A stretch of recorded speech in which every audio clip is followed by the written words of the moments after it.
اللہ ہمارے لیے کچھ چیزوں کا انتخاب کرتا ہے اور وہی دینے والا ہے، اور وہی کسی کو کسی چیز سے محروم رکھنے پر قادر ہے۔ اس لیے ہر چیز اللہ کی طرف سے ہے۔ جب اللہ نے نبوت عطا کی تو انہیں چنا جنہیں وہ اس عظیم منصب کے لیے منتخب کرنا چاہتا تھا، اور ان میں سب سے بہترین ہمارے نبی ہیں۔ ہمیں یہ بات جاننی چاہیے کہ اللہ نے جن لوگوں کو چنا انہیں بار بار آزمائشوں سے گزارا۔ اگر آپ یہ سمجھتے ہیں کہ آپ کی زندگی میں مسائل، مشکلات، مصیبتیں یا آزمائشیں ہیں، تو آپ کو ان لوگوں کی زندگیوں کو دیکھنا چاہیے جنہیں اللہ نے ہم سے بلند مقام پر رکھا، یعنی انبیاء علیہ السلام۔ یاد رکھیں کہ رسول اللہ نے فرمایا کہ اللہ کے نبی سب سے زیادہ آزمائے جاتے ہیں، پھر وہ جو ان کے قریب ہوتے ہیں، پھر وہ جو ان کے قریب تر ہوتے ہیں، اور اسی طرح سلسلہ جاری رہتا ہے۔ اگر آپ زندگی میں بہت سی مشکلات کا سامنا کر رہے ہیں لیکن آپ مومن ہیں تو یقین جانیے یہ ایک اچھی علامت ہے۔ جب اللہ اپنے بندے سے محبت کرتا ہے تو اسے آزمائش میں ڈالتا ہے۔ یہ آزمائش آپ کو اللہ کے قریب کرنے کے لیے ہوتی ہے، آپ کے دل کو نرم کرنے کے لیے، اور آپ کو بہتر انسان بنانے کے لیے ہوتی ہے۔ اس کا مقصد یہ ہے کہ آپ اپنی ذمہ داریوں کے بارے میں زیادہ محتاط ہو جائیں، گناہوں سے بچنے کی کوشش کریں، اور جب بھی کہیں غلطی ہو جائے اللہ سے معافی مانگیں اور اللہ کی رحمت پر امید رکھیں۔ حضرت زکریا کی کوئی اولاد نہیں تھی اور وہ اولاد کی خواہش رکھتے تھے۔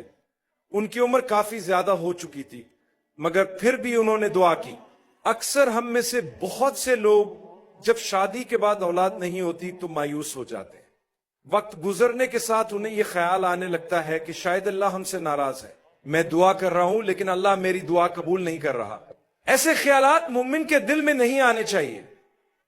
ہمیں یہ سمجھنا چاہیے کہ اللہ جو کچھ بھی ہمارے لیے مقرر کرتا ہے وہی ہمارے لیے بہترین ہوتا ہے۔ اولاد کے لیے دعا کرنا غلط نہیں ہے، لیکن سوچئے اگر اللہ ہمیں ایسی اولاد دے جو نافرمان ہو، ایسی اولاد جو زندگی میں ہمارے لیے شرمندگی اور مصیبت کا سبب بنے، ایسی اولاد جو دین سے دور ہو اور والدین سے جھگڑا کرے، تو اللہ بہتر جانتے ہیں کہ ہمارے لیے کیا بہتر ہے اور کب بہتر ہے۔ حضرت زکریا نے دعا کی اور اللہ نے معجزہ کرتے ہوئے ان کی دعا قبول کی، حالانکہ بظاہر حالات ناممکن لگ رہے تھے۔ اگر اللہ حضرت زکریا کے لیے معجزہ کر سکتا ہے تو ہمارے لیے بھی کر سکتا ہے۔ میں نے ایسے لوگوں کو دیکھا ہے جن کے ہاں 8، 10، 14، حتیٰ کہ 20 سال بعد اولاد ہوئی۔ یہ سب اللہ کے فیصلے ہیں۔ اللہ کی رحمت سے مایوس نہ ہو۔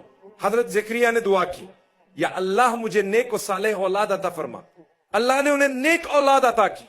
میں ایک اور اہم پہلو پر بات کرنا چاہتا ہوں جو حضرت مریم کی کہانی سے جڑا ہوا ہے۔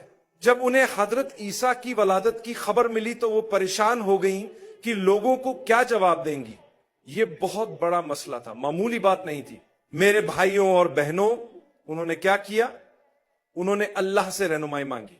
اللہ نے ان سے فرمایا کہ خاموش رہو، صبر کرو اور ثابت قدم رہو، ہم تمہاری مشکل آسان کر دیں گے۔ لوگوں نے ان پر جھوٹے الزامات لگائے کہ وہ بغیر نکاح کے ماں بننے والی ہیں۔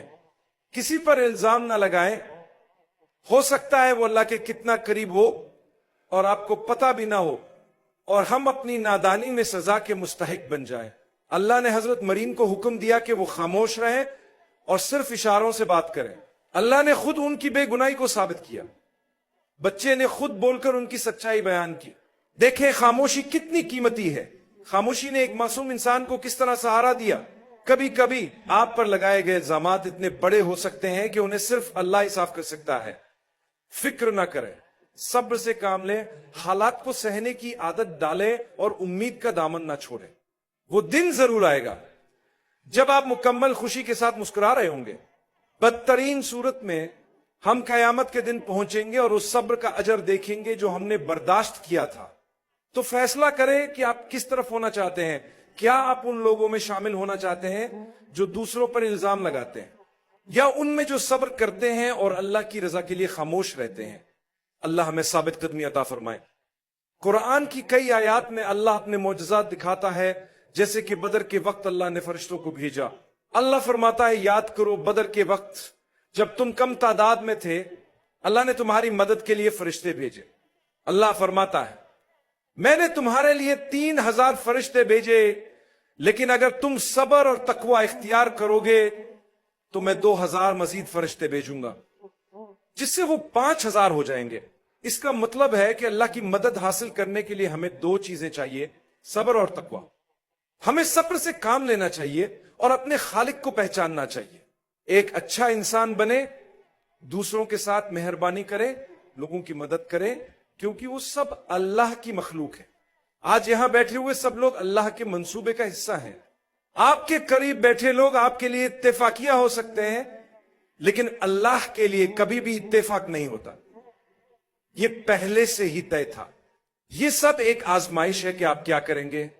کیا آپ سلام کریں گے یا نہیں؟ کیا آپ اچھا برتاؤ کریں گے یا نہیں؟ یہ سب اللہ کے منصوبے کا حصہ ہے.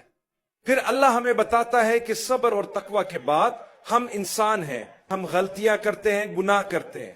اگر ہم کبھی کسی گناہ میں مبتلا ہو جائیں تو جیسے ہی ہمیں یاد آئے فوراً اللہ کی طرف رجوع کریں.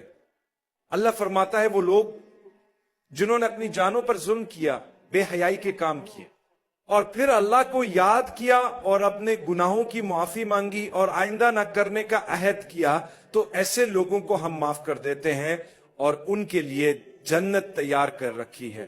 جنت کس کے لیے ہے؟ ہمارے درمیان کوئی بھی مکمل طور پر بے خطا نہیں ہے. تو کیا اس کا مطلب یہ ہے کہ ہم میں سے کوئی بھی جنت میں نہیں جائے گا؟ نہیں. حقیقت یہ ہے کہ جنت آپ اور میرے لیے بنائی گئی ہے. ہم گناہگار ہیں لیکن ہم توبہ کرنے والے ہیں، اور یہی فرق ہے، ہم توبہ کرتے ہیں. رسول اللہ نے فرمایا کہ تمام انسان خطا کار ہیں، لیکن بہترین خطا کار وہ ہیں جو مسلسل توبہ کرتے ہیں.